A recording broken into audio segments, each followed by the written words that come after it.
السلام علیکم ورحمۃ اللہ وبرکاتہ۔ الحمدللہ رب العالمین والصلاة والسلام علی رسولہ الکریم وعلی آلہ وصحبہ اجمعین، اما بعد۔ اعوذ باللہ من الشیطان الرجیم، بسم اللہ الرحمن الرحیم۔ قال الم اقل لک انک لن تستطیع معی صبرا۔ کل یہ بات آئی تھی کہ مشرکین مکہ نے اللہ کے نبی صلی اللہ علیہ وسلم سے 3 سوال کیے تھے، اور جس کے جواب میں اللہ رب العالمین نے سورہ کہف نازل فرمائی تھی، جس میں ان کے 2 سوالوں کے جواب تھے، اور 1 سوال کا جواب اللہ رب العالمین نے سورہ کہف سے پہلے جو سورت ہے اس کے اندر بیان فرمایا تھا، اور وہ سورت سورہ بنی اسرائیل کے نام سے مشہور ہے، جس کے اندر روح کے تعلق سے سوال کیا گیا تھا، اور اس کا جواب اللہ رب العالمین نے دیا تھا۔ دوسرا سوال اصحاب کہف کے تعلق سے پوچھا تھا، اور تیسرا سوال انہوں نے کیا تھا کہ مجھے اس بادشاہ کے بارے میں خبر دیجئے جس نے پوری دنیا کا چکر لگایا، جس نے سورج کے نکلنے کی اور سورج کے غروب ہونے کی جگہوں کو دیکھا۔ اس بادشاہ کے بارے میں مجھے بتائیے وہ کون تھا اور کس طریقے سے اس نے دنیا کا چکر لگایا۔ اللہ رب العالمین نے اس بادشاہ کے تعلق سے بیان فرمایا، اور یہ ان کے آخری سوال کا جواب تھا۔ وَيَسْأَلُونَكَ عَنْ ذِي الْقَرْنَيْنِ، اے نبی یہ آپ سے پتہ ہے کس بادشاہ کے بارے میں پوچھ رہے ہیں؟ یہ آپ سے ذو القرنین بادشاہ کے بارے میں پوچھ رہے ہیں۔ اس بادشاہ کا لقب ذو القرنین تھا۔ قرن کے معنی سینگ کے ہوتے ہیں، اور ذو القرنین کے معنی ہوا 2 سینگوں والا۔ ان کے کوئی ایسے 2 سینگ نہیں تھے جیسے طریقے سے جانوروں کے ہوتے ہیں، بلکہ یہ کچھ اس طریقے کا جو سر پہ جو ٹوپ یا ٹوپی جو لگائی جاتی ہے، جو بادشاہ لوگ لگاتے ہیں، وہ اس طریقے کی چیز لگاتے تھے کہ اس میں 2 سینگ تھے۔ ایک قول تو یہ بیان کیا گیا، اور ایک قول یہ بیان کیا کیونکہ دنیا کا انہوں نے پورا چکر لگایا تھا اس کونے سے لے کر اس کونے تک، اس لیے اس میں 2 سینگ تھے، 2 سینگ والا ان کو کہا جاتا ہے کہ یہ یہاں اور وہاں دونوں جگہ کو گھومے ہوئے ہیں۔ تو اس طریقے سے کئی اقوال بیان کیے گئے ہیں کہ ان کو ذو القرنین کیوں کہتے ہیں۔ ہمیں اس سے وہ نہیں ہے کہ مطلب ان کو ذو القرنین کیوں کہا جاتا ہے، نہ اللہ رب العالمین نے قرآن میں یہ بیان فرمایا کہ کیوں کہا جاتا ہے، یہ بتایا کہ کہا جاتا ہے۔ قرآن کی خاصیت یہ ہے کہ جن چیزوں سے انسان کے عقیدے کی، انسان کے اعمال کی اصلاح کا کوئی پہلو نہ ہو، قرآن اسے چھوڑ دیتا ہے۔ جن چیزوں سے اصلاح ہو سکتی ہے ان چیزوں کو قرآن بیان کرتا ہے۔ تو کہا وہ ذو القرنین بادشاہ تھا۔ پھر اللہ رب العالمین نے اس کے تعلق سے بیان فرمایا کہ یہ سب سے پہلے جو ہے مغرب کی طرف گیا، پچھم کی طرف، حتی اذا بلغ مغرب الشمس وجدها تغرب فی عین حامیہ۔ جب یہ بالکل لاسٹ کونے میں پہنچ گیا تو اس نے دیکھا کہ سورج جو ہے نا، ایسا معلوم ہوتا تھا کہ جیسے پانی اور مٹی جو ملی ہوئی کیچڑ بن جاتی ہے نا، سورج اس کیچڑ کے اندر ڈوب رہا ہو۔ یہ اس کونے تک گیا، اس کے آگے پھر آبادی نہیں تھی۔ اور قرآن بیان کرتا ہے کہ وہاں پر آبادی جو اس نے دیکھی وہ ایسے لوگ تھے جو اللہ کو نہیں مانتے تھے۔ وہاں پر انہوں نے اسلام کو پیش کیا، اللہ رب العالمین کی توحید کو پیش کیا، اور فرمایا کہ اگر بات مانو گے تو ٹھیک ہے، ورنہ اگر سرکشی کرو گے تو میں بھی تمہیں ماروں گا اور اللہ رب العالمین بھی تمہیں عذاب دے گا۔ قال اما من ظلم فسوف نعذبه ثم يرد الى ربه، جب اپنے رب کی طرف لوٹائے جاؤ گے فيعذبه عذابا نکرا، تو وہ بھی سخت عذاب دے گا۔ تو قرآن کے انداز سے ایسا لگتا ہے کہ انہوں نے بات مان لی۔ اس کے بعد پھر اس کو خیال آیا کہ یہ تو ڈوبنے کی جگہ ہے، ابھی نکلنے کی جگہ بھی دیکھنا چاہیے۔ تو قرآن کہتا ہے حتی اذا بلغ مطلع الشمس، پھر وہ چلا پچھم پورب کی طرف، پورب سائیڈ میں، مشرق کی طرف، اور چلتا گیا حتی اذا بلغ مطلع الشمس، یہاں تک کہ وہ اس جگہ پر پہنچ گیا جہاں سے سورج نکلتا ہے، ایسا معلوم ہوتا ہے کہ یہاں سے سورج نکل رہا ہو۔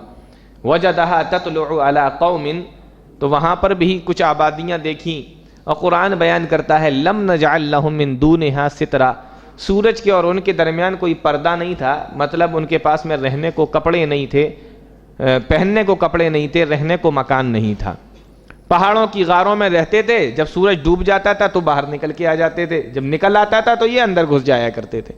ان کو بھی اللہ کی توحید پیش کی، اور اس طریقے سے جب وہ سفر بھی اس کا پورا ہو گیا تو اب اس کو خیال آیا کہ ابھی 2 سائیڈ اور رہ گئے ہیں، ابھی تو میں مشرق اور مغرب گھوما ہوں، ابھی 2 جگہیں باقی ہیں، شمال اور جنوب، اتر اور دکن۔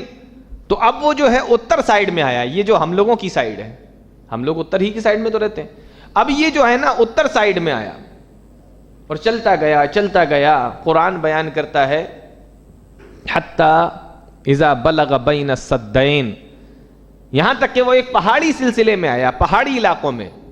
تو وہاں کے جو لوگ رہنے والے تھے وہ بڑے مہذب قسم کے لوگ تھے۔ اس نے دیکھا کہ بہت ہی زبردست بادشاہ ہے، پوری دنیا میں اس کی دھوم ہے، بہت بڑی فوج اس کے ساتھ میں ہے، تمام سامان اس کے پاس میں ہے۔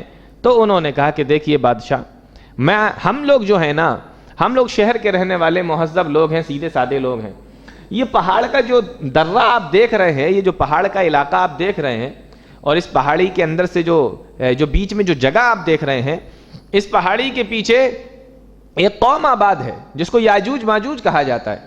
وہ وہاں سے نکل کے آتے ہیں اور ہمارے اوپر حملہ کر دیتے ہیں۔ آپ ایک کام کیجئے، پیسہ آپ مجھ سے چاہے کتنا لے لیجئے، لیکن ان کا صحیح سے علاج کر کے جائیے۔ تو ذوالقرنین بادشاہ نے کہا کہ ہمیں تمہارے پیسوں کی ضرورت نہیں، میرا لشکر دیکھ رہے ہو نا، مال و دولت کی کمی ہے کوئی؟ ہاں، میں تمہارے لیے ایک دیوار بنا دیتا ہوں۔ یہ جو پہاڑوں کا سلسلہ اونچا لمبا چلتا چلا جا رہا ہے، بیچ میں ایک جگہ خالی ہے جہاں سے وہ نکل کے آتے ہیں، حملہ کر کے تمہارے اوپر لوٹ ماٹ کر کے، اور اس کے بعد واپس بھاگ جاتے ہیں، تو ہم اس میں ایک دیوار بنا دیتے ہیں۔ اس کے لیے مجھے لیور کی ضرورت پڑے گی، بطور لیور تم میرے یہاں کام کرو، میرے ساتھ میں کام کرو، پیسے ویسے کی کوئی ضرورت نہیں ہے مجھے۔ تو اس نے کیا کیا؟ قرآن بیان کرتا ہے آتونی زبر الحدید، کہا کہ لوہے کی بڑی بڑی چادریں لے کر آؤ۔ لوہے کی چادریں منگوائیں اس نے، حتی اذا ساوا بین الصدفین، اور ایک کے اوپر ایک رکھتا چلا گیا، یہاں تک کہ وہ پہاڑ جو اونچائی تھی پہاڑوں کی، اس کے لیول پر جب وہ چادریں پہنچ گئیں تو کہا کہ قال انفخوا، اب نیچے سے آگ جلاؤ۔ اب جب آگ جلائی گئی تو قرآن بیان کرتا ہے حتی اذا جعلہ نارا، جب وہ چادریں بھی آگ کی طرح لال ہو گئیں، قال آتونی افرغ علیہ قطرہ، تو اس نے کہا کہ ابھی اس کے اوپر سے جو ہے نا تانبا ڈالو، پگھلا ہوا تانبا ڈالا گیا۔ تو وہ دیوار تیار ہوئی لوہے سے اور تانبے سے، زبردست دیوار۔ اس کے پیچھے یاجوج ماجوج کو قید کر دیا گیا۔ اب یہ بادشاہ بننے کے بعد کہنے لگا فَمَا اسْتَطَاعُوا أَن يَظْهَرُوهُ وَمَا اسْتَطَاعُوا لَهُ نَقْبًا، اب نہ تو وہ اس میں سوراخ کر سکتے ہیں اور نہ ہی اس پہ سے چڑھ کر آ سکتے ہیں۔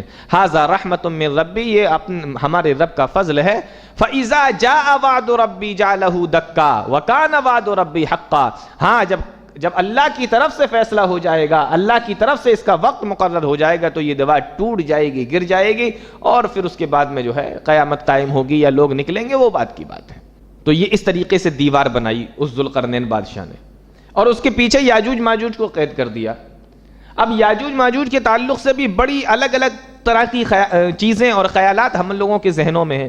کوئی کہتا ہے کہ اتنے چھوٹے چھوٹے ہوں گے، بونے ہوں گے، چھوٹے چھوٹے سے ہوں گے، لمبے چوڑے ہوں گے، عجیب قسم کے عجیب چیزیں، کون ہوگا کون نہیں، شیطان ہوں گے، ابلیس ہوں گے، انسان ہوں گے، کون ہوں گے؟ تو میں آپ کو بتا دوں کہ یہ انسان ہی ہے، آدم کی اولاد ہیں، اور حضرت نوح علیہ السلام کے ایک بیٹے تھے جن کا نام تھا یافس، یہ انہی یافس کی اولاد میں سے ہیں یہ یاجوج ماجوج، اور یہ ایک دیوار کے پیچھے بند ہیں۔ اب وہ دیوار کون ہے، اس پر بھی لوگوں کے اندر بڑے عجیب قسم کی چیزیں ہیں کہ دیوار کون سی ہے۔ بہت سارے لوگ تو یہ سمجھتے ہیں کہ وہ جو چین کی دیوار ہے نا، وہی دیوار ہے، اسی کو سد سکندری سمجھتے ہیں، اسی کو ذوالقرنین کی بنائی ہوئی دیوار سمجھتے ہیں۔ حالانکہ وہ دیوار ذوالقرنین نے نہیں بنوائی، وہ دیوار جو ہے نا چین کے ایک بادشاہ نے حضرت عیسیٰ علیہ السلام کی پیدائش سے 250 سال پہلے ایک بادشاہ گزرا تھا چین کے اندر، جس کا نام چی وانگ گائی کر کے اس نام تھا، وہاں کے نام بھی یار بڑے عجیب ہوتے ہیں، تو اس کا یہ نام تھا۔ تو اس نے یہ دیوار بنوائی تھی. اور سب سے بڑی بات یہ ہے کہ جن لوگوں نے چین کی دیوار دیکھی ہے, فوٹو میں بھی تو دیکھی ہوگی نا, تو جن لوگوں نے چین کی دیوار دیکھی انہیں پتا ہے کہ وہ پتھر کی, مٹی کی اور پتہ نہیں کس کس چیز کی بنی ہوئی ہے, جبکہ قرآن کہتا ہے کہ وہ دیوار جو بنی ہے جس کے پیچھے یاجوج ماجوج قید ہیں, وہ دیوار لوہے کی اور تانبے کی ہے. تو اس کو وہ چین کی دیوار کو وہ دیوار سمجھنا یہ انتہائی بے وقوفی ہے, اس کے علاوہ کچھ نہیں ہے. اب سوال ایک پیدا یہ ہوتا ہے کہ وہ دیوار ہے کہاں, اور اس کے پیچھے جو یاجوج ماجوج قید ہیں وہ کہاں ہیں؟ آخر دنیا نے اتنی ترقی کر لی, سائنس نے اتنی ترقی کر لی, آج ہوائی جہاز کے ذریعے سے, سپر سونک جہازوں کے ذریعے سے لوگ جا رہے ہیں, ہر چیز کا پتہ لگا رہے ہیں, لیکن وہ نہ دیوار ڈھونڈ پا رہے ہیں, نہ وہ پوری آبادی کو ڈھونڈ پا رہے ہیں یاجوج ماجوج کی.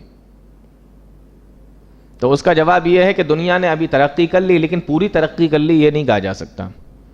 ابھی کتنی چیزیں ایسی ہیں جس پر ریسرچ چل رہی ہے, کتنی بیماریاں ایسی ہیں جن کا علاج آج تک نہیں ڈھونڈا جا سکا ہے. تو آپ یہ نہیں کہہ سکتے کہ پوری ریسرچ ہو چکی ہے, سائنس نے پوری ترقی کر لی ہے. دھیرے دھیرے کر کے بہت ساری چیزیں ایسی ہیں جو سامنے آ رہی ہیں. آپ دیکھیے ابھی کچھ سالوں پہلے ایک طوفان آیا تھا, سونامی آیا تھا یا نہیں؟ سونامی نام کا ایک طوفان آیا تھا. اس طوفان کے آنے کے بعد کتنے ٹاپو اور کتنے جزیرے ایسے تھے جو پانی کے اندر تھے, اس طوفان کے بعد پتہ لگا کہ ارے یہاں پر بھی ایک جزیرہ ہے, یہاں پر بھی ایک ٹاپو ہے, یہ تو رہنے سہنے کی جگہ ہے, بالکل پیڑ ہیں, پودے ہیں, پوری زمین ہے اور سب کچھ ہے یہاں. تو اس سے پہلے دنیا نے دیکھا نہیں. یہ جو طوفان آیا, سونامی کا جو طوفان آیا, اس کے بعد کتنے جزیروں کے بارے میں پتہ لگا, کتنے ٹاپوؤں کے بارے میں پتہ لگا کہ یہ بھی ٹاپو جزیرے ہیں, اس میں بھی رہا جا سکتا ہے. اور شاید طوفان نہیں آتا تو ابھی تک ان ٹاپوؤں کے بارے میں کھوج بھی نہیں کر پاتا کوئی. تو یہ نہیں کہا جا سکتا کہ ہمیں نہیں مل رہی ہے اس لیے ہے نہیں. ابھی آپ کو تو بہت کچھ ترقی کرنا باقی ہے, سائنس کو بہت کچھ ترقی کرنا باقی ہے, دنیا یہیں پر ختم نہیں ہے, ابھی تو بہت کچھ نکلنا اور بہت کچھ کھوج کرنا باقی ہے. اس لیے اگر نہیں مل رہی ہے, اس سے قرآن کو نہیں جھٹلایا جا سکتا. تو یہ ذوالقرنین کے تعلق سے اللہ رب العالمین نے بیان فرمایا. یہ ان کے تینوں سوالوں کے جواب اللہ نے دے دیے. اب یہاں ایک دلچسپ بات اور دیکھیے, تینوں سوالوں کے جواب مل گئے. جب یہ سوال پوچھے گئے تو اللہ کے نبی صلی اللہ علیہ وسلم نے فرمایا ٹھیک ہے میں تمہیں بتا دوں گا, کل بتا دوں گا, شام کو بتا دوں گا. سوچا کہ جبرائیل امین ابھی وحی لے کر آئیں گے, مجھے بتا دیں گے. اب یہاں ایک بات دھیان رکھنے کی ہے, اللہ کے نبی صلی اللہ علیہ وسلم نے کہا ٹھیک ہے میں تمہیں کل بتاتا ہوں. انشاءاللہ کہنا آپ بھول گئے, انشاءاللہ کہنا بھول گئے. مفسرین نے لکھا ہے کہ کئی دن گزر گئے, جبرائیل امین نہیں آئے. اللہ کے نبی صلی اللہ علیہ وسلم پریشان کہ کیا معاملہ ہے, جبرائیل امین تو روزانہ آتے تھے, اب تو آ ہی نہیں رہے, کئی دن سے نہیں آئے ہیں.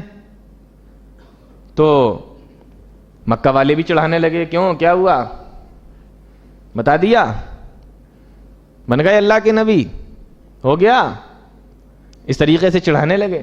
کئی دن کے بعد حضرت جبرائیل علیہ السلام تشریف لائے. کہا جبرائیل کہاں تھے, کہاں رہ گئے تھے؟ اللہ رب العالمین نے اسی سورہ کہف کے اندر بیان فرمایا وَلَا تَقُولَنَّ لِشَيْءٍ إِنِّي فَاعِلٌ ذَلِكَ غَدًا, کبھی یہ مت کہنا یہ کام میں کل کروں گا, إِلَّا إِن يَشَاءَ اللَّهُ, مگر انشاءاللہ کہہ لینا. اے میرے نبی کبھی بھی یہ نہ کہنا کہ یہ کام میں کل کروں گا, مگر یہ کہ اس کے ساتھ انشاءاللہ کہہ لینا. اب کبھی کبھی ایسا ہوتا ہے کہ انسان کہہ دیتا ہے, انشاءاللہ کہنے کی یاد ہی نہیں رہتی, کہے بھول جاتا ہے. تو آگے اللہ فرماتا ہے وَاذْكُرْ رَبَّكَ إِذَا نَسِيتَ, جب یاد آ جائے تب کہہ لینا. آپ نے ابھی ایک بات کہہ دی اور بھول گئے انشاءاللہ کہنا, آپ کو شام کو یاد آئی, شام کو کہا, رات میں یاد آئی کہ ارے انشاءاللہ نہیں کہا تھا اس ٹائم, تو جب یاد آ جائے تب انشاءاللہ کہہ لو. تو انشاءاللہ کہنے کی فضیلت معلوم ہوئی. کوئی کام کرنے کا ارادہ ہو تو انشاءاللہ کہہ لو, اس میں آپ اس کام کے اندر اللہ کو جب آپ نے شامل کر لیا تو انشاءاللہ جو ہے نا اللہ رب العالمین مدد فرمائے گا. تو انشاءاللہ کہنا چاہیے. ایک واقعہ لکھا ہوا ہے, یہ کوئی قرآن و حدیث کا واقعہ نہیں ہے, میں ایک بات بتا رہا ہوں آپ کو, میں نے کہیں پڑھا تھا. ایک صاحب تھے, ان کو گھوڑا خریدنے کی ضرورت پڑی. گھوڑا, جیب میں پیسہ رکھا, گھوڑا خریدنے کے لیے گئے. راستے میں ایک دوست سے ملاقات ہوئی, پوچھا کہاں جا رہے ہو؟ کہا گھوڑا خریدنے جا رہا ہوں بازار سے. تو کہا کہ گھوڑا لاؤ گے؟ بولے ہاں بالکل, ارادہ ہے, پورا ارادہ ہے. تو کہا ارادہ ہے تو انشاءاللہ بھی کر لو. اس میں انشاءاللہ کہنے کی کیا ضرورت؟ میں عرب گھوڑوں کے بارے میں اچھی جانکاری رکھنے والا، تجربہ ہے مجھے، دولت میری جیب میں ہے، منڈی اور بازار کا راستہ مجھے پتہ ہے، اس میں انشاءاللہ کہنے کی کیا ضرورت ہے؟ کہا ٹھیک ہے بھائی مت کہ۔ تھوڑی دیر کے بعد دیکھا وہی دوست جوتیاں چٹکاتے ہوئے چلے آ رہے ہیں۔ تو اب یہ آدمی پھر سے مل گیا، کہنے لگا ارے بھائی آپ گھوڑا نہیں لائے؟ آپ تو بول رہے تھے میں گھوڑا خریدنے جا رہا ہوں۔ تو کہنے لگے کیا بتاؤں، میں یہاں سے نکلا انشاءاللہ، بازار میں پہنچا انشاءاللہ، ایک گھوڑا پسند بھی آیا انشاءاللہ، لین دین کی بات بھی ہو گئی انشاءاللہ، جیب میں ہاتھ ڈالا انشاءاللہ، جیب کٹ گئی انشاءاللہ۔ تو اتنی بار انشاءاللہ کہنے سے بہتر ہے کہ آپ ایک بار انشاءاللہ کہہ لیں جب بات کرنے کا ارادہ کریں۔ جب آپ بات کہیں نا تو اسی وقت انشاءاللہ کہہ لیں۔ تو پتہ یہ چلا کہ انشاءاللہ بھی بڑی اہم چیز ہے، اور اس تعلق سے بڑے واقعات قرآن کے اندر بھی ہیں، حدیثوں کے اندر بھی ہیں۔ سلیمان علیہ السلام کا واقعہ، اور وہ موسیٰ علیہ السلام کی قوم کا وہ گائے کیسی ہو وہ میں نے آپ کو بتایا تھا، وہ سب میں انشاءاللہ کا ذکر ہے۔ تو انشاءاللہ کہنے کی فضیلت یہاں سے معلوم ہوئی۔ تو پیارے نبی سے یہ کہا گیا کہ اے نبی کوئی بھی کام کرنے کا جب ارادہ کرو تو انشاءاللہ کہہ لو، اور اگر بھول جاؤ تو جب یاد آ جائے تب انشاءاللہ کہہ لو۔ وَلَا تَقُولَنَّ لِشَيْءٍ إِنِّي فَاعِلٌ ذَلِكَ غَدًا إِلَّا أَن يَشَاءَ اللَّهُ۔ اور آخر میں جا کے سورہ کہف جہاں پہ ختم ہو رہی ہے وہاں بھی ایک بڑی زبردست بات کہی جا رہی ہے، اس کو غور سے سنیے۔ یہاں دیکھیے ایک عقیدے کی بات بیان کی جا رہی ہے، کون سی؟ قُلْ إِنَّمَا أَنَا بَشَرٌ مِثْلُكُمْ، اے نبی صلی اللہ علیہ وسلم آپ کہہ دیجئے کہ میں انسان ہوں۔ انما انا بشر، میں بشر ہوں، میں انسان ہی ہوں، میں بشر ہی ہوں۔ آج دو طریقے کا خیال پایا جاتا ہے، کچھ لوگ نبی کو نور مانتے ہیں، کچھ لوگ نبی کو بشر مانتے ہیں۔ سوال یہ ہے کہ نور ہیں یا بشر ہیں، یا نور اور بشر دونوں ہیں، کیا کیا جائے؟ قرآن ہماری اس طرف رہنمائی کرتا ہے۔ جو لوگ نور مانتے ہیں ان کے پاس میں کچھ دلیلیں ہیں، ان دلیلوں کو دیکھ لیتے ہیں، اس کے بعد میں ان دلیلوں کا کیا جواب ہے اس کو بیان کریں گے۔ غور سے سنیے گا، قرآن کریم کے اندر ایک آیت ہے قَدْ جَاءَكُم مِّنَ اللَّهِ نُورٌ وَكِتَابٌ مُّبِينٌ، تحقیق تمہارے پاس اللہ کا نور آیا اور کتاب مبین آئی۔ تو کتاب مبین تو قرآن کریم، اور نور کیا ہے؟ یہ نور آیا اور کتاب آئی۔ تو نور کیا ہے؟ کہا کہ یہ نور جناب محمد الرسول اللہ صلی اللہ علیہ وسلم ہے، جن کی دلیل یہ ہے، جن کا عقیدہ یہ ہے کہ نبی صلی اللہ علیہ وسلم نور ہیں، بشر نہیں۔ ان کی دلیل یہ ہے کہ دیکھیے یہاں دو چیزوں کا ذکر ہو رہا ہے کہ تمہارے پاس نور اور کتاب مبین آئی۔ تو کتاب مبین تو قرآن کریم ہے، لیکن نور جناب محمد رسول اللہ صلی اللہ علیہ وسلم۔ تو سوال یہ ہے کہ یہ جو بتایا جا رہا ہے کہ نور سے مراد محمد صلی اللہ علیہ وسلم ہے اور کتاب مبین سے مراد قرآن کریم ہے، یہ بات صحیح ہے؟ قرآن کی آیت جو ہے نا، اس کے بعد جو فوراً آیت ہے، اس کے فوراً بعد جو آیت ہے، اس کے اندر اللہ رب العالمین نے بیان فرمایا تحقیق تمہارے پاس اللہ کا نور آیا اور کتاب مبین آئی، یہدی بہ اللہ، اللہ اس کے ذریعے سے تم کو ہدایت دیتا ہے۔ تو اللہ اس کے ذریعے سے، اگر یہ دو چیزیں ہوتی جو پیچھے بیان کی گئیں، نور اور کتاب الگ الگ چیز ہوتی، تو اللہ ان دونوں کے ذریعے سے تم کو ہدایت دیتا ہے، یہ قرآن کی آیت ہوتی آگے۔ لیکن آگے یہ بیان کیا جا رہا ہے کہ اللہ اس کے ذریعے سے تم کو ہدایت دیتا ہے۔ جو ضمیر لائی گئی وہ واحد کی لائی گئی، تثنیہ کی نہیں لائی گئی۔ تو اس کے ذریعے سے کب کہا جاتا ہے؟ جب چیز ایک ہو، اور اگر چیز دو ہیں تو ان دونوں کے ذریعے سے کہا جائے گا۔ تو اللہ نے کہا اللہ اس چیز کے ذریعے سے تم کو ہدایت دیتا ہے۔ پتہ یہ چلا کہ پیچھے جو نور اور کتاب مبین کی بات کی گئی وہ دو چیزیں نہیں ہیں، ایک ہی چیز ہے۔ قرآن کریم ہی کا نام نور بھی ہے، قرآن کریم ہی کا نام کتاب مبین ہے، قرآن کریم کا ہی نام نور ہے۔ تو قرآن کی دو نام پیچھے بیان کیے گئے ہیں، نور اور کتاب مبین۔ یہاں نور سے مراد محمد صلی اللہ علیہ وسلم نہیں ہے، نور سے مراد بھی قرآن ہے، کتاب مبین سے بھی مراد قرآن ہے۔ کیونکہ اگر یہ دو چیزیں ہوتی تو آگے کی آیت میں یہ بیان کیا جاتا کہ اللہ ان دونوں کے ذریعے سے تم کو ہدایت دیتا ہے، لیکن آگے جو آیت ہے اس میں یہ بیان فرمایا گیا کہ اللہ اس چیز کے ذریعے سے تم کو ہدایت دیتا ہے۔ پتہ یہ چلا کہ ایک ہی چیز کی بات بیان ہو رہی ہے۔ اب سوال یہ ہے کہ نور سے مراد بھی قرآن ہے اور کتاب مبین سے بھی مراد قرآن ہے، اس کی کیا دلیل ہے؟ اس کی دلیل یہ ہے کہ اللہ رب العالمین نے قرآن کریم کے اندر قرآن کو نور بھی کہا ہے۔ دلیل یہ آیت ہے، فآمنوا باللہ ورسولہ، اللہ پر ایمان لاؤ، اس کے رسول پر ایمان لاؤ، والنور الذی انزلنا، اور اس نور پر ایمان لاؤ جس کو ہم نے اپنے نبی پر نازل فرمایا۔ نبی پر کیا نازل فرمایا گیا ہے؟ قرآن کریم نازل فرمایا گیا ہے۔ تو دلیل مل گئی نا کہ جو وہاں نور کہا جا رہا ہے وہ قرآن کریم مراد ہے۔ اللہ پر ایمان لاؤ، اس کے رسول پر ایمان لاؤ، اور اس نور پر ایمان لاؤ جس کو ہم نے اپنے نبی پر نازل فرمایا، والنور الذی انزلنا معہ۔ تو یہاں اللہ نے قرآن کو ہی نور کہا ہے، نور سے مراد بھی قرآن ہے اور کتاب مبین سے بھی مراد قرآن کریم ہی ہے۔ ایک حدیث پیش کی جاتی ہے کہ اللہ کے نبی صلی اللہ علیہ وسلم نے فرمایا، ان اول ما خلق اللہ نور نبی کا، اللہ نے سب سے پہلے تیرے نبی کے نور کو پیدا کیا ہے۔ آپ نے ایک صحابی سے فرمایا کہ اے صحابی، اے جابر، اللہ نے تیرے نبی کے نور کو سب سے پہلے پیدا کیا۔ یہ دلیل دی جاتی ہے، جو لوگ نور مانتے ہیں اللہ کے نبی صلی اللہ علیہ وسلم کو، وہ یہ بھی دلیل دیتے ہیں، وہ آیت دیتے ہیں کہ اس میں نور مراد ہے۔ تو میں نے اس کے بارے میں تو بتا دیا کہ اس آیت کے اندر نور سے مراد قرآن کریم ہے، دلیل دے کے آپ کو بتا دیا۔ دوسری دلیل یہ دی جاتی ہے، یہ حدیث پیش کی جاتی ہے کہ تیرے نبی کے نور کو پیدا کیا۔ یہ روایت انتہائی موضوع روایت ہے، بنائی گئی ہے اور اللہ کے نبی صلی اللہ علیہ وسلم کی طرف اس کی نسبت کر دی گئی۔ اس کے مقابلے میں ایک صحیح روایت آتی ہے جو ترمذی وغیرہ روایت کتابوں کے اندر ہے، ان اولا، پیارے نبی نے ارشاد فرمایا، ان اولا ما خلق اللہ القلم، اللہ رب العالمین نے سب سے پہلے قلم کو پیدا کیا۔ یہ صحیح روایت ہے۔ ایک طرف صحیح روایت جس میں یہ بیان کیا گیا کہ اللہ نے سب سے پہلے قلم کو پیدا کیا، اور ایک طرف موضوع روایت جس میں یہ بیان کیا گیا کہ اللہ نے تیرے نبی کے نور کو پیدا کیا۔ بتائیے آپ کون سی مانیں گے؟ ایک طرف موضوع ہے اور ایک طرف صحیح روایت ہے۔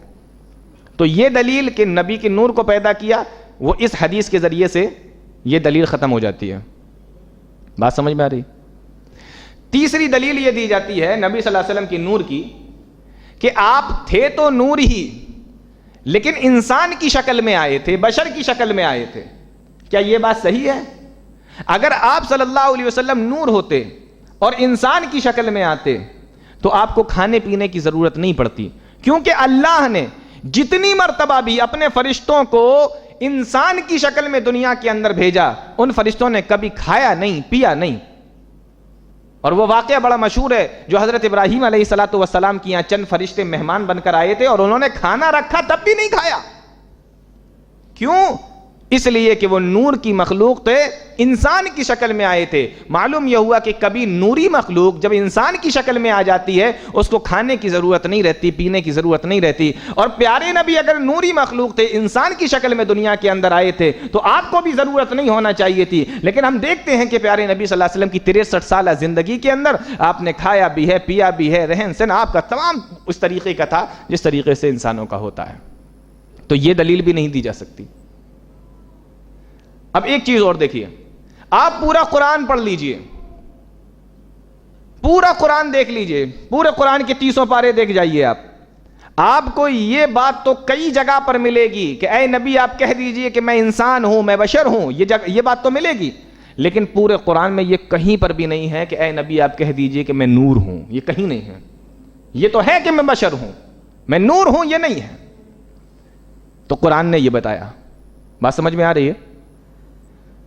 اچھا، اللہ کے نبی صلی اللہ علیہ وسلم نے اپنے بارے میں کیا فرمایا؟ آپ نے اپنے آپ کو نور کہا ہے حدیثوں کے اندر یا بشر کہا ہے؟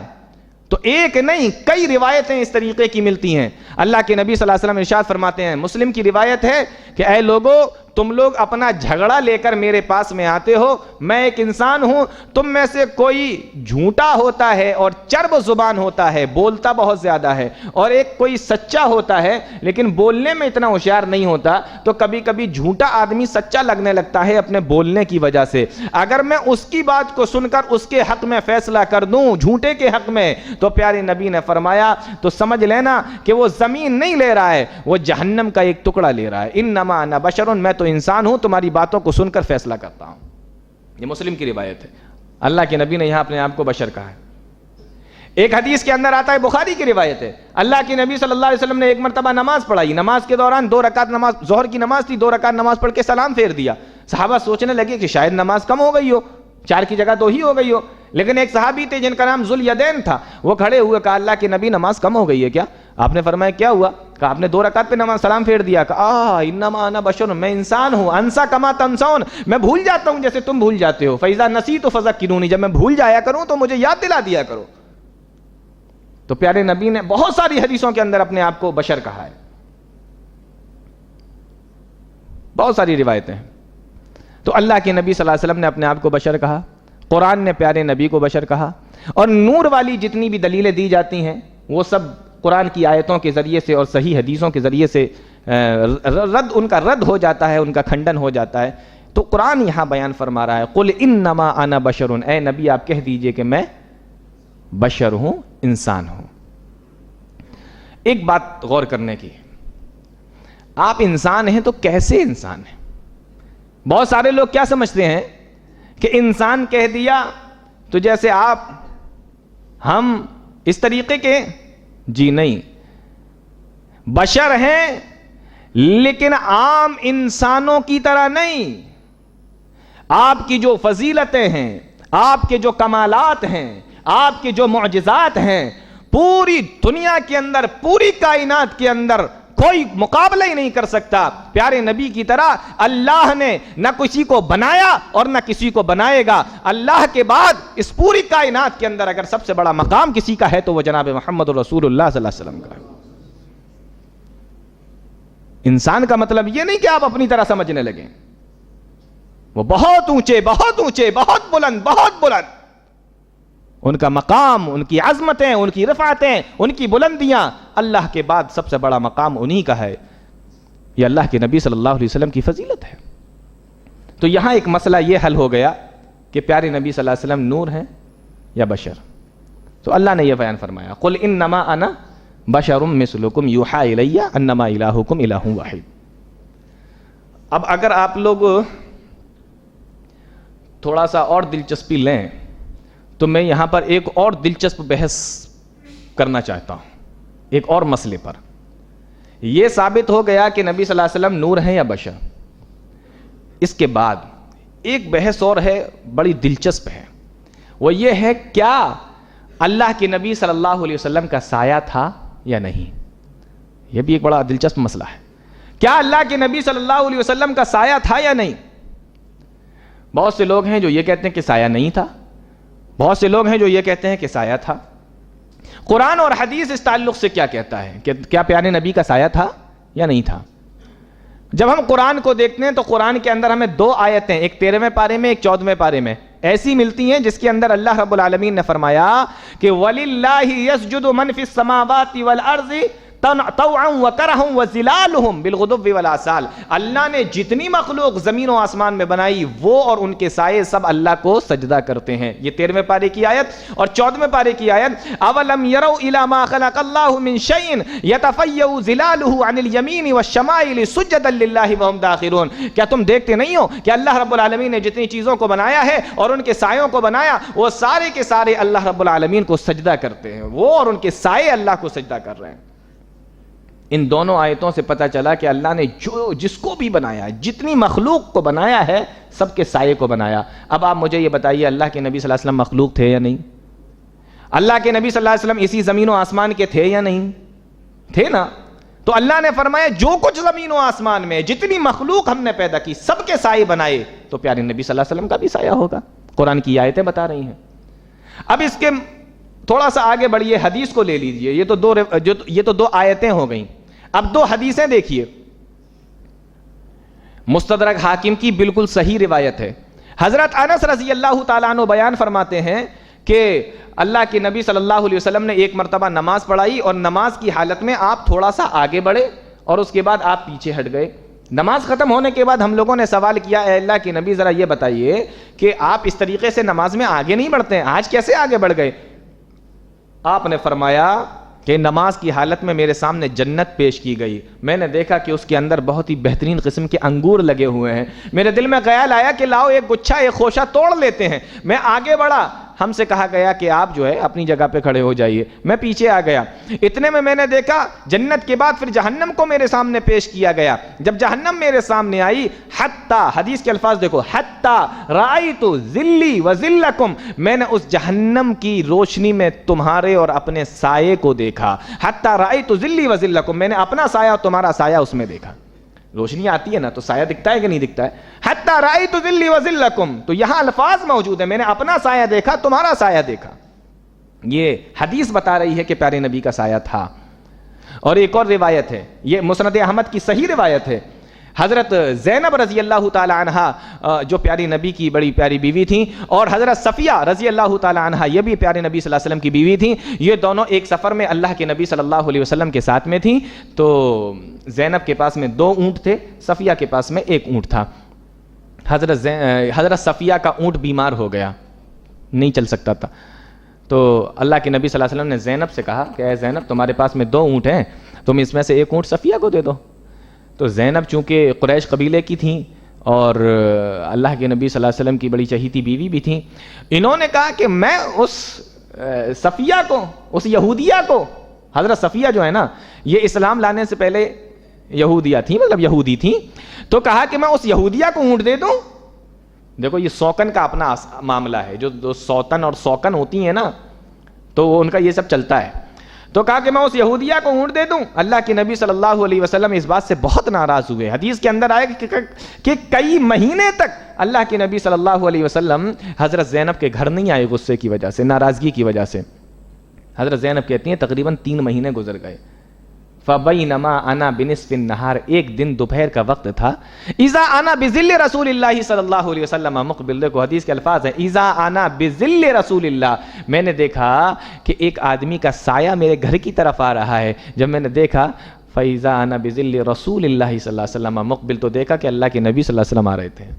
آدمی جب چلتا ہے نا تو اس کا سایہ کبھی آگے کبھی پیچھے، جس طریقے کی دھوپ ہوتی ہے اس حساب سے چلتا رہتا ہے. تو کہا کہ مجھے ایسا لگا کسی کا سایہ میرے گھر کے اندر آ رہا ہے. تو میں نے جب دیکھا تو اللہ کے نبی صلی اللہ علیہ وسلم تھے. یہ حدیثیں بتا رہی ہیں کہ پیارے نبی صلی اللہ علیہ وسلم کا سایہ تھا. اصل میں یہ پریشانی کہاں سے ثابت ہوئی معلوم ہے؟ کہ سایہ نہیں تھا. یہ پریشانی یہاں سے ہوئی کہ جن لوگوں نے پیارے نبی صلی اللہ علیہ وسلم کو نور مان لیا، نور، تو کہا کہ نور کا سایہ نہیں ہوتا، اس لیے وہ سایہ بھی نہیں مانتے. اب سوال یہ ہے کیا نور کا سایہ ہوتا ہے؟ بخاری کی روایت ہے، حضرت جابر بیان فرماتے کہ جنگ احد کے موقع پر میرے والد عبداللہ کا انتقال ہو گیا، شہید ہو گئے. تو میرے گھر کے لوگ آئے، میرے بہنیں وغیرہ آئیں، انہوں نے دیکھا اپنے والد کو شہید ہو گئے ہیں تو غم کی وجہ سے رونے لگی. رونا تو جائز ہے نا، نوحہ اور ماتم کر کے رونا منع ہے، رونے میں کوئی برائی نہیں اگر آپ کے آنسو نکل رہے ہیں تو، چیخنا چلانا یہ منع ہے. تو وہ رونے لگی. اللہ کے نبی صلی اللہ علیہ وسلم کو معلوم ہوا، آپ آئے، اور آنے کے بعد جانتے ہو کیا فرمایا؟ بخاری کی روایت ہے، ما زالت الملائکۃ تظلہ باجنحتها حتی رفعتموہ، تم رو یا چپ چاپ کھڑی رہو، جب تک ان کی لاش کو، جب تک ان کے جسم کو یہاں سے اٹھایا نہیں جاتا تب تک اللہ کے فرشتے اپنے پروں کا سایہ ان کے اوپر کیے ہوئے ہیں. فرشتے کس چیز سے بنے ہیں؟ نور سے بنے ہیں. اور اپنے پروں سے پتہ کیا چلا؟ جو نوری مخلوق ہوتی ہے اس کا بھی. تو یہ کہنا ہی غلط ہے کہ نور ہے اس لیے سایہ نہیں، نوری مخلوق کا بھی سایہ ہوتا. بخاری کی روایت بتا رہی ہے. اور ایک عقلی دلیل دی جاتی ہے جو سب سے زیادہ کمزور ہے کہ سایہ اس لیے نہیں تھا کہ وہ دب جاتا، بے ادبی ہو جاتی، گستاخی ہو جاتی. تو میں آپ کو بتا چکا ہوں کہ سایہ کبھی دبتا نہیں ہے. آپ اس کے اوپر پیر رکھیں سایہ پیر کے اوپر آ جائے گا، آپ اس کے اوپر ہاتھ رکھیں سایہ ہاتھ کے اوپر آ جائے گا. آپ بڑا سا وزنی سا پتھر اٹھا کے لے آئیں بڑی محنت سے پہاڑوں پہ سے کہیں سے بھی، اور اس کو رکھ دیجئے سایہ کے اوپر، سایہ اس کے اوپر بھی آ جائے گا. تو پتہ یہ چلا کہ سایہ دبتا نہیں. یہاں سے یہ بات بھی کلیئر ہو جاتی ہے کہ اللہ کے نبی صلی اللہ علیہ وسلم کا سایہ تھا یا نہیں تھا. تو یہ 2 مسئلے یہاں کلیئر ہو گئے. اس کے بعد جو ہے نا سورہ کہف ختم ہو جاتی ہے، پھر سورہ مریم شروع ہوتی ہے. سورہ مریم حضرت مریم علیہ السلام کا واقعہ اس کے اندر بیان کیا گیا. ویسے تو کئی نبیوں کا واقعہ بیان کیا گیا، لیکن سب سے زیادہ ڈیٹیل اور تفصیل کے ساتھ حضرت مریم کا واقعہ بیان کیا گیا ہے، اس لیے اس سورت کا نام ہی سورہ مریم ہے. حضرت مریم علیہ السلام کے تعلق سے قرآن کہتا ہے وَاذْكُرْ فِي الْكِتَابِ مریم، اذ انتبذت من اہلها مکانا شرقیا، حضرت مریم علیہ الصلاۃ والسلام جب بیت المقدس سے مشرق کی جانب، پورب کی جانب گئیں جہاں ان کا کمرہ تھا، فاتخذت من دونہم حجابا، اور حضرت مریم علیہ الصلاۃ والسلام نے آرام کرنے کے لیے پردہ لگا دیا۔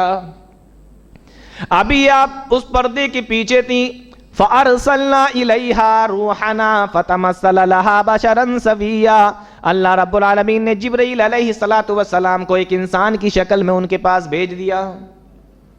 انہوں نے جب اپنے پاس میں ایک ہی کمرے کے اندر ایک جوان آدمی کو بھیجا، اللہ کی نیک بندی تھی، دیکھ کے ڈر گئی، کہنے لگی انی اعوذ بالرحمن منک ان کنت تقیا، میں تجھے پروردگار کا واسطہ دے کر کہتی ہوں اگر تیرے اندر ذرہ برابر بھی نیکی ہے، ایمانداری ہے، تو یہاں سے چلا جا۔ فرشتے نے دیکھا جبریل امین نے کہ یہ تو بڑی گھبرائی ہوئی ہے، جواب دیتا انما انا رسول ربک لأہب لک غلاما زکیا، میں تیرے پاس تیرے رب کی جانب سے آیا ہوں، اور میں تیرے پاس میں اس لیے آیا ہوں کہ میں تجھے ایک لڑکے کی خوشخبری سنا دوں، ایک بیٹے کی خوشخبری سنا دوں۔ جب مریم علیہ السلام نے یہ سنا، کہنے لگی انا یکون لی غلام ولم یمسسنی بشر، میرے بیٹا کیسے ہوگا، میری یہاں اولاد کیسے ہوگی، مجھے تو کسی مرد نے ہاتھ بھی نہیں لگایا، چھوا بھی نہیں ہے، وَلَمْ أَكُ بَغِيًّا، اور نہ میں نے کوئی بدکاری کی ہے۔ جبریل امین نے جواب دیا قال كذلك، اسی طریقے سے ہوگا، قال ربك هو علي هين، تیرے پروردگار کے لیے تو یہ بڑی آسان سی بات ہے، بغیر باپ کے پیدا کرنا کوئی مشکل بات ہے اللہ رب العالمین کے لیے۔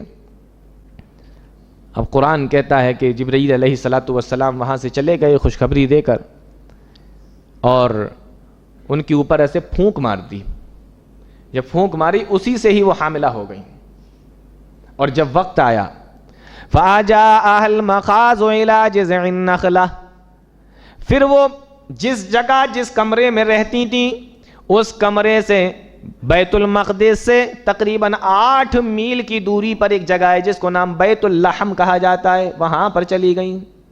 عیسیٰ علیہ السلام کی پیدائش کہاں پر ہوئی تھی؟ بیت اللحم میں ہوئی تھی۔ عیسائیوں کی یہاں بہت مبارک جگہ ہے یہ بیت اللحم، وہاں پہ جا کے اپنے گناہوں کی بہت معافی مانگتے ہیں۔ وہاں پر پہنچ گئیں 8 میل کی دوری پر، اور وہاں پہ درد سے پریشان ہے، اور درد سے زیادہ اس بات سے پریشان ہے کہ محلے والوں کو، سماج کے لوگوں کو، شہر کے لوگوں کو کیا منہ دکھاؤں گی۔ آواز لگائی یا لیتنی مت قبل ھذا وکنت نسیا منسیا، اے کاش میری موت ہو چکی ہوتی، اس واقعے سے پہلے ہی میں مر گئی ہوتی، اور لوگ مجھے نسیا منسیا کر چکے ہوتے، یعنی مجھے بھلا چکے ہوتے، میں بھولی بسری یادیں بن چکی ہوتی۔ اللہ رب العالمین نے آواز دی کہ گھبراؤ مت، پریشان مت ہو، بھوکی پیاسی درد سے پریشان ہونا۔ اللہ نے وہاں پانی کا چشمہ بہایا، ایک کہا اس میں سے پانی پیو، اور کھجور کا درخت لگایا اور کہا کہ اس میں سے کھجوریں کھاؤ۔ اور اس کے بعد جب حضرت عیسیٰ علیہ السلام کی ولادت ہو گئی، فرمایا فَكُلِي وَاشْرَبِي وَقَرِّي عَيْنًا فَإِمَّا تَرَيِنَّ مِنَ الْبَشَرِ أَحَدًا فَقُولِي إِنِّي نَذَرْتُ لِلرَّحْمَنِ صَوْمًا فَلَنْ أُكَلِّمَ الْيَوْمَ إِنسِيًّا، او میری بندی مریم، جب بھی تجھ سے کوئی انسان پوچھے یہ کہاں سے آیا، یہ بچہ تیرے پاس کیسے ہو گیا، تیرا بچہ کیسے ہوا، فَقُولِي إِنِّي نَذَرْتُ لِلرَّحْمَنِ صَوْمًا، تو ان سے یہ کہہ دینا کہ میں نے آج روزہ رکھا ہے، فَلَنْ أُكَلِّمَ الْيَوْمَ إِنسِيًّا، آج میں کسی سے بات نہیں کروں گی۔ چپ روزہ، خاموش رہنے کا روزہ، اس شریعت میں نہیں ہے، اس شریعت میں تھا۔ آپ سوچے کہ چپ روزہ رکھ لیں کہ آج کسی سے بات نہیں کریں گے، منع ہے، آپ نہیں رکھ سکتے۔ فَلَنُكَلِّمَ الْيَوْمَ إِنسِيًّا، میں آج کسی سے بات نہیں کروں گی۔ اس بچے کو اٹھا کر حضرت مریم علیہ السلام قوم کے پاس میں آئیں۔ قوم کے لوگوں نے جب یہ معاملہ دیکھا کہ یہ مریم تو کنواری ہے اور اس کی گود میں بچہ کہاں سے آ گیا، آواز لگانے لگے، قالت یا مریم لقد جیتی شیئا فریا، اے مریم تو نے کتنا غلط کام کیا، کتنا غلط کام کیا، تو نے کتنا بڑا گناہ کر دیا۔ یا اخت ہارون ما کان ابوک امرأ سوء وما کانت امک بغیا، اے ہارون کی بہن تیری ماں بھی بڑی نیک عورت تھی، تیرا باپ بھی بڑا نیک آدمی تھا، پھر تو نے یہ اتنا بڑا غلط کام کیسے کر دیا؟ حضرت مریم علیہ السلام نے اشارے سے جواب دیا، فاشارت الیہ، اس بچے کی طرف اشارہ کر دیا۔ وہ قوم چیخ پڑی، کہنے لگی، قالوا کیف نکلم من کان فی المہد صبیا، یہ گود کا بچہ کیسے بولے گا؟ کیا تو پاگل بھی ہو گئی ہے؟ قالوا کیف نکلم من کان فی المہد صبیا، یہ گود کا بچہ کیسے بات کرے گا؟ حضرت مریم علیہ السلام کی گود میں حضرت عیسیٰ تھے۔ انہوں نے جب یہ سارا منظر اور یہ سارا معاملہ دیکھا، دودھ پیتے بچے ہیں، اب یہ حال ہی کے بچے ہیں، گود میں ہیں، آواز دیتے ہیں، قال انی عبد اللہ، او لوگوں میں اللہ کا بندہ ہوں، آتانی الکتاب وجعلنی نبیا، اللہ نے مجھے کتاب بھی عطا فرمائی اور مجھے نبی بنا کر بھیجا، وجعلنی مبارکا اینما کنت، اور میں جہاں بھی رہوں گا اللہ کی برکتیں میرے اوپر نازل ہوتی رہیں گی، اور اسی پروردگار نے مجھے نماز پڑھنے اور زکوٰۃ دینے کا بھی حکم دیا ہے۔ یہ پوری تقریر کی حضرت عیسیٰ علیہ السلام نے، وَبَرًّا بِوَالِدَتِي وَلَمْ يَجْعَلْنِي جَبَّارًا شَقِيًّا، اور مجھے اپنی ماں کے ساتھ میں بھی نیک سلوک کرنے کا حکم دیا ہے۔ یہ پوری تقریر حضرت عیسیٰ علیہ السلام ماں کی گود کے اندر کر رہے ہیں۔ قوم کے لوگوں نے سنا۔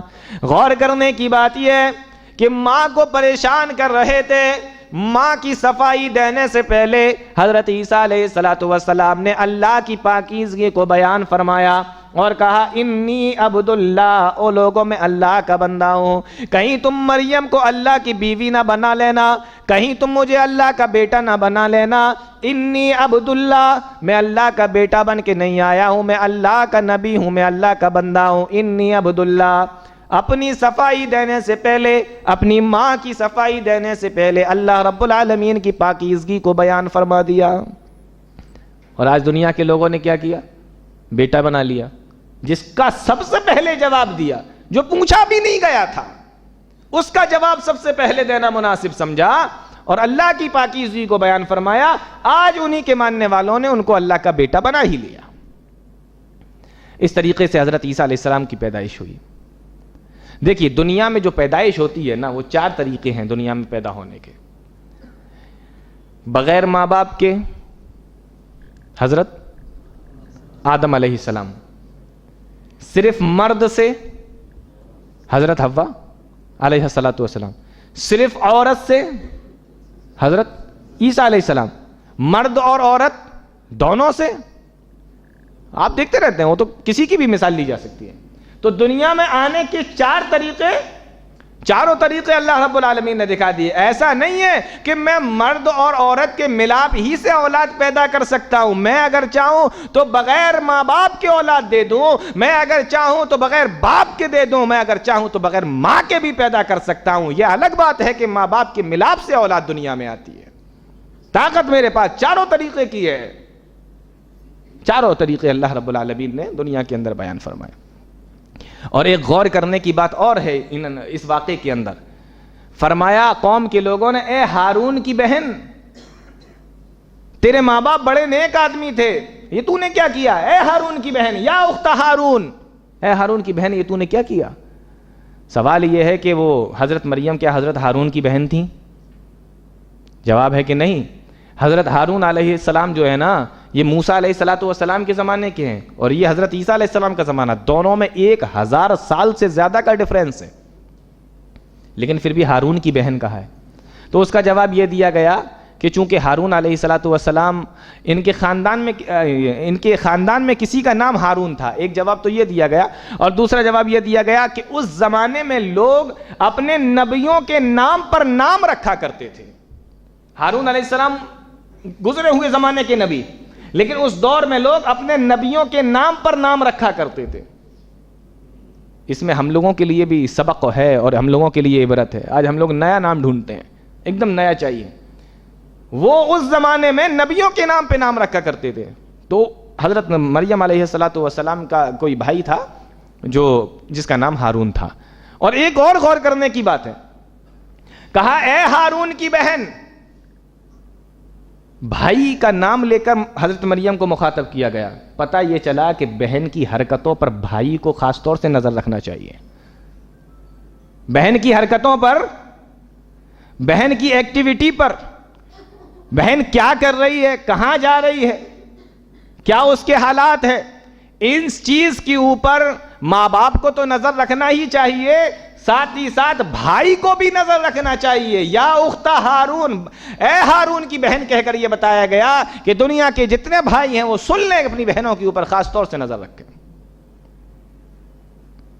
تو اس طریقے سے حضرت مریم علیہ السلام کا اور یہ واقعہ بیان کیا گیا. آج لوگوں نے حضرت عیسیٰ علیہ السلام کو اللہ کا بیٹا بنا لیا. کرسمس مناتے ہیں, کرسمس. اور یہ ہمارے مسلمان ہیں, ان کے تہواروں پر دیکھو اپنے بچوں کی یوں انگلیاں پکڑ پکڑ کر جاتے ہیں کرسمس منانے کے لیے. ہمارا بچہ انگلش میڈیم میں پڑھتا ہے, ان کے سر نے بلایا, ان کی میم نے بلایا, کیوں اس دن جانا ضروری ہے کیا؟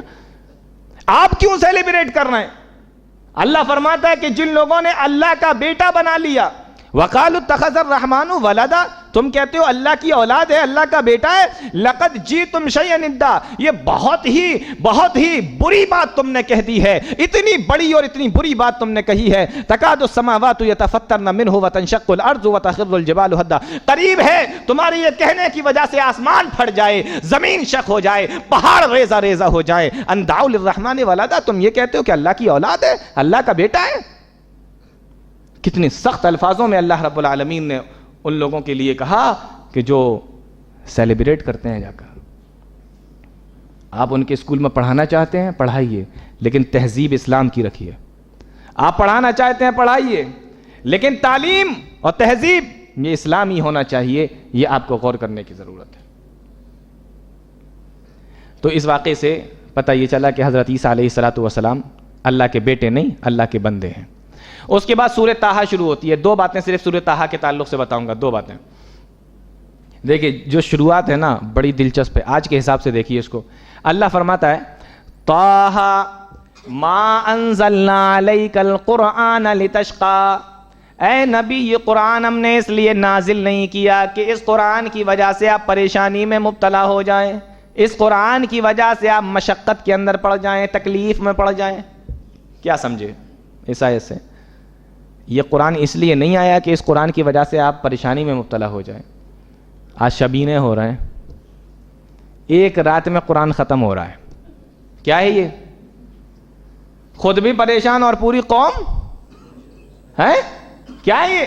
ما انزلنا علیک القرآن لتشقی نہیں ہے, خود بھی پریشان ہے, حافظ صاحب بھی پریشان, کمیٹی کے لوگ بھی پریشان, اور پیچھے جتنے کھڑے وہ سب تکلیف کے اندر مبتلا. کب ختم ہو, کب ختم ہو, کب نکلے, سب چل رہا ہے. یہ قرآن اس لیے نہیں آیا کہ اس قرآن کی وجہ سے انسان جو ہے نا تکلیف میں مبتلا ہو جائیں, پریشانی میں مبتلا ہو جائیں. طٰہٰ ما انزلنا علیک القرآن لتشقی, یہ آیت جو ہے نا یہ ایک رات میں قرآن ختم ہو رہے ہیں, شبینے ہو رہے ہیں, اور یہ ہو رہا ہے, وہ ہو رہا ہے, ان سب کا رد کرتی ہے یہ آیت. اور اس پوری صورت کے اندر حضرت موسیٰ علیہ السلام کا واقعہ بیان کیا گیا ہے, اور فرعون کے تعلق سے, جادوگروں کے تعلق سے, وہ میں پچھلے دروس میں بھی آپ لوگوں کو بتا چکا ہوں. اس کے اندر ایک جو نئی بات ہے نا جو مجھے دلچسپ لگی تو میں نے سوچا کہ آپ کو بھی بتاؤں. دیکھو جب اللہ رب العالمین نے موسیٰ علیہ السلام کو نبوت عطا فرمائی تو بات چیت کی موسیٰ علیہ السلام سے, اے موسیٰ انی انا ربک فاخلع علیک انک بالوادی المقدس طویٰ, تو مقدس وادی کے اندر کھڑا ہوا ہے, جوتے باہر نکال کے آ, میں تیرا رب تجھ سے بات کر رہا ہوں. اس طریقے سے اللہ رب العالمین بات کر رہا ہے حضرت موسیٰ علیہ السلام سے. قرآن کی سورہ طٰہٰ پڑھیے, آپ کو یہ سب ملے گا. اس کے اندر موسیٰ علیہ السلام کو اللہ نے وحی دی, نبوت دے دی, نبی بنا دیے گئے. اب اللہ رب العالمین پوچھ رہا ہے, دیکھو دلچسپ بات کیا ہے. اللہ رب العالمین پوچھتا ہے قال ما تلک بیمینک یا موسیٰ, اے موسیٰ تیرے ہاتھ میں کیا ہے؟ اب ان کے ہاتھ میں کیا ہوتا تھا؟ لاٹھی ہوتی تھی. تو کہا کہ قال ہی عصائے, یہ میری لاٹھی ہے. بات پوری ہو گئی نا, یہ میری لاٹھی ہے, ہو گیا. لیکن کیا کہہ رہے ہیں؟ اتوکأ علیہا, میں اس پہ ٹیک لگاتا ہوں. واحش بہا علی غنمی, بکریوں کے لیے پتے جھاڑتا ہوں. ولی فیہا مآرب اخری, اور بھی دوسرے کام کرتا ہوں. درندوں کو بھگا دیا، جانوروں کو بھگا دیا، اور اپنی بھی حفاظت ہو گئی، اور بھی بہت سارے کام کرتا ہوں۔ سوال یہ ہے کہ پوچھا گیا کہ بھائی آپ کے ہاتھ میں کیا ہے؟ آپ نے کہا کہ میرے ہاتھ میں پین ہے، تو آپ یہ بتائیں گے کہ میں اسے ہندی بھی لکھتا ہوں، انگلش بھی لکھتا ہوں، میں اسے اپنا نام بھی لکھتا ہوں، تمہارا بھی لکھ سکتا ہوں، بتائیں گے آپ؟ ضرورت نہیں ہے نا، تو وہاں ضرورت نہیں تھی، اتنا کہہ دیا جاتا کہ میری لاٹھی ہے، ختم ہو گئی بات۔ لیکن اس میں دلچسپ بات یہ ہے کہ جب کوئی چھوٹا انسان کسی بڑے انسان سے بات کرتا ہے نا، تو اس کو لگتا ہے کہ میں دیر تک باتیں کر لوں۔ ذرا آپ کسی منتری کے پاس چلے جائیے، اگر وہ آپ کو 1 گھنٹہ بٹھا لے گا نا اپنے پاس، تو آپ کو زیادہ اچھا لگے گا۔ 5 منٹ میں چھومنتر کر دے گا نا آپ کو، تو آپ بھی سوچیں گے کیا کیا اس میں، ہے نا؟ آپ سے اس نے صرف سلام کیا اور اس کے بعد آپ کو چلتا کر دیا، تو آپ کیا سوچ سکتے ہیں وہ آپ کو پتہ ہے۔ اور اس نے بٹھالا اور دیر تک اگر باتیں کی تو آپ خوش ہو جائیں گے، یار اتنا بڑا آدمی ہے لیکن دیکھو کیوں۔ تو موسیٰ علیہ السلام نے دیکھا کہ ارے میں رب سے باتیں کر رہا ہوں، اللہ سے باتیں کر رہا ہوں، جو ساری کائنات کا مالک ہے، اس سے باتیں کر رہا ہوں، تو بات کو بلا وجہ بڑھا رہے ہیں، بلا وجہ بڑھا رہے ہیں۔ میری لاٹھی ہے کہ ٹیک لگاتا ہوں کہ پتے جھاڑتا ہوں، دوسرے کام کرتا ہوں، بلا وجہ بات کو بڑھا۔ معلوم یہ ہوا کہ جب کوئی چھوٹا آدمی کسی بڑے آدمی سے بات کرنا چاہتا ہے، یا کوئی بڑا آدمی کسی چھوٹے آدمی کو بلا کے اس سے بات کرتا ہے، تو چھوٹے کو ایسا لگتا ہے کہ میں دیر تک باتیں کروں۔ ذرا ہوتا ہے کہ نہیں ہوتا ایسا؟ ہاں، تو یہی حضرت موسیٰ علیہ السلام کی کیفیت تھی۔ اور ایک آخری بات بتا کے بات ختم کرتا ہوں۔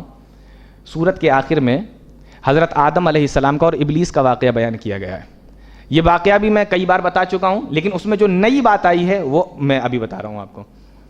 جب ابلیس کو نکال دیا گیا، آدم سے کہا گیا کہ درخت کے قریب مت جانا، باقی تمہیں جو کھانا ہو کھاتے رہنا، اور یہ بھی فرمایا گیا، دیکھو قرآن کیا کہتا ہے، یا آدم ان ھذا عدو لک ولزوجک فلا یخرجنکما من الجنۃ فتشقی۔ اے آدم، تم اور تمہاری بیوی آرام سے جنت کے اندر رہو، یہ تمہیں دیکھو جنت سے نکلوا نہ دے۔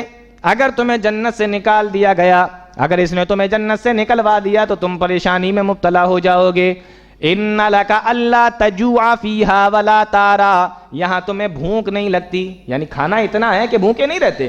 ان لک الا تجوع فیھا ولا تعری، یہاں نہ تمہیں بھوک کا احساس ہوتا ہے نہ بھوک لگتی ہے، ولا تارا، اور نہ تمہارا بدن ننگا رہتا ہے، یعنی کپڑے بھی تمہارے پاس میں، وانک لا تظمأ، یہاں تم پیاس کی وجہ سے پریشان بھی نہیں ہوتے، ولا تضحا، اور نہ یہاں تمہیں دھوپ لگتی ہے۔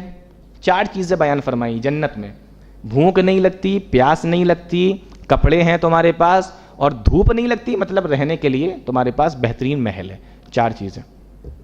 آدم کا ذکر کیا اور ان کی بیوی کا ذکر کیا، دیکھو غور سے سننا، آدم کا ذکر کیا اور ان کی بیوی کا ذکر کیا، لیکن جو مخاطب کیا نا وہ صرف آدم کو کیا۔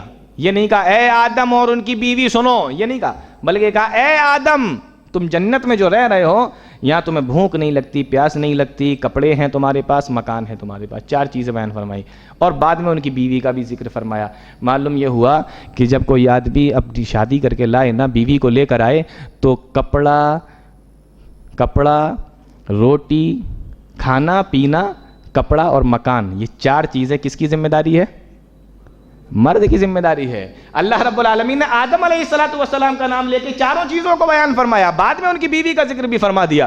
تو 4 چیزوں کا نام لے کر آدم کو مخاطب کر کے یہ بتایا کہ کھانے کا، پینے کا، رہنے کا اور کپڑے کا یہ سارا انتظام جو ہے نا مردوں کے اوپر ہے۔ ان لک الا تجوع فیھا ولا تعری وانک لا تظمأ فیھا ولا تضحا، یہ اللہ رب العالمین کا قرآن ہے، یہ قرآن کریم کی گہرائی ہے۔ اللہ رب العالمین ہم تمام لوگوں کو نیک عمل کی توفیق دے، قرآن و حدیث کو سمجھنے کی، اس پہ چلنے کی توفیق عطا فرمائے۔ آمین، تقبل یا رب العالمین، وآخر دعوانا الحمدللہ رب العالمین۔